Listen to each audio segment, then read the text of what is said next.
La mule du pape. De tous les jolis dictons, proverbes ou adages dont nos paysans de Provence passementent leurs discours, je n'en sais pas un plus pittoresque ni plus singulier que celui-ci. À 15 lieues autour de mon moulin, quand on parle d'un homme rancunier, vindicatif, on dit « Cet homme-là, méfiez-vous, il est comme la mule du pape qui garde 7 ans son coup de pied. » J'ai cherché bien longtemps d'où ce proverbe pouvait venir, ce que c'était que cette mule papale et ce coup de pied gardé pendant 7 ans. Personne ici n'a pu me renseigner à ce sujet, pas même Francette Mamaille, mon joueur de fifre, qui connaît pourtant son légendaire provençal sur le bout du doigt. Francet pense comme moi qu'il y a là-dessous quelque ancienne chronique du pays d'Avignon, mais il n'en a jamais entendu parler autrement que par le proverbe. « Vous ne trouverez cela qu'à la bibliothèque des cigales », m'a dit le vieux fifre en riant. L'idée m'a paru bonne, et comme la bibliothèque des cigales est à ma porte, je suis allé m'y enfermer pendant 8 jours. C'est une bibliothèque merveilleuse, admirablement montée, ouverte aux poètes jour et nuit, et desservie par de petits bibliothécaires à cymbales qui vous font de la musique tout le temps. J'ai passé là quelques journées délicieuses, et après une semaine de recherche sur le dos, j'ai fini par découvrir ce que je voulais, c'est-à-dire l'histoire de ma mule et de ce fameux coup de pied gardé pendant 7 ans. Le conte en est joli, quoique un peu naïf, et je vais essayer de vous le dire tel que je l'ai lu hier matin dans un manuscrit couleur du temps, qui sentait bon la lavande sèche et avait de grands fils de la Vierge pour signet. Qui n'a pas vu Avignon du temps des papes n'a rien vu. Pour la gaieté, la vie, l'animation, le train des fêtes, jamais une ville pareille. C'était, du matin au soir, des processions, des pèlerinages, les rues jonchées de fleurs, tapissées de hautes lys, des arrivages de cardinaux par le Rhône, bannières au vent, galères pavoisées, les soldats du pape qui chantaient du latin sur les places, les crécelles des frères quêteurs, puis du haut en bas des maisons qui se pressaient en bourdonnant autour du grand palais papal comme des abeilles autour de leur ruche, c'était encore le tic-tac des métiers à dentelle, le va-et-vient des navettes tissant l'or des chasubles, les petits marteaux des ciseleurs de burettes, les tables d'harmonie qu'on ajustait chez les luthiers, les cantiques des ourdisseuses.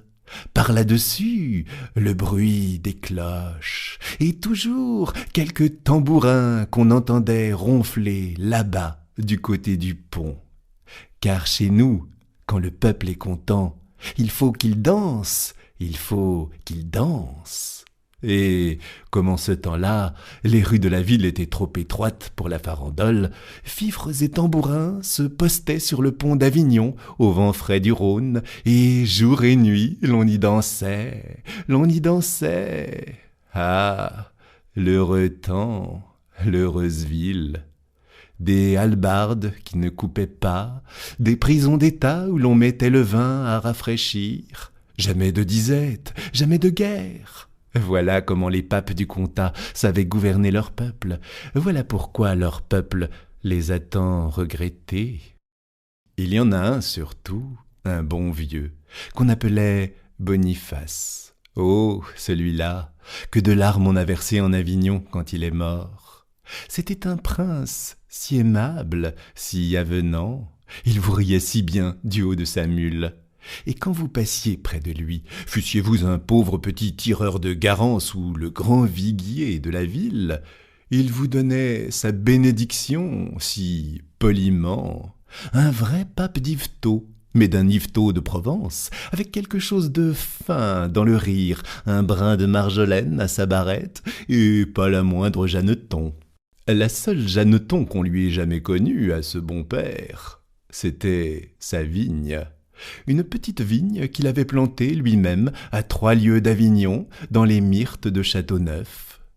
Tous les dimanches, en sortant de vêpres, le digne homme allait lui faire sa cour. Et quand il était là-haut, assis au bon soleil, sa mule près de lui, ses cardinaux tout autour étendus au pied des souches, alors il faisait déboucher un flacon de vin du cru, ce beau vin couleur de rubis qui s'est appelé depuis le Châteauneuf des Papes, et il le dégustait par petits coups en regardant sa vigne d'un air attendri.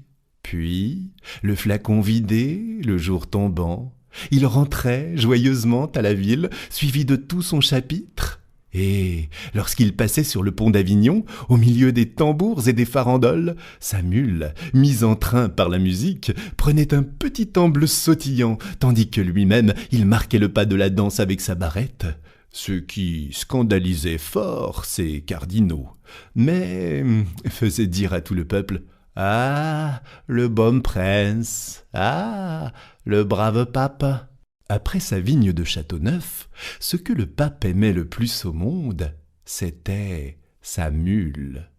Le bonhomme en raffolait de cette bête-là. Tous les soirs, avant de se coucher, il allait voir si son écurie était bien fermée, si rien ne manquait dans sa mangeoire, et jamais il ne se serait levé de table sans faire préparer sous ses yeux un grand bol de vin à la française, avec beaucoup de sucre et d'aromates qu'il allait lui porter lui-même malgré les observations de ses cardinaux.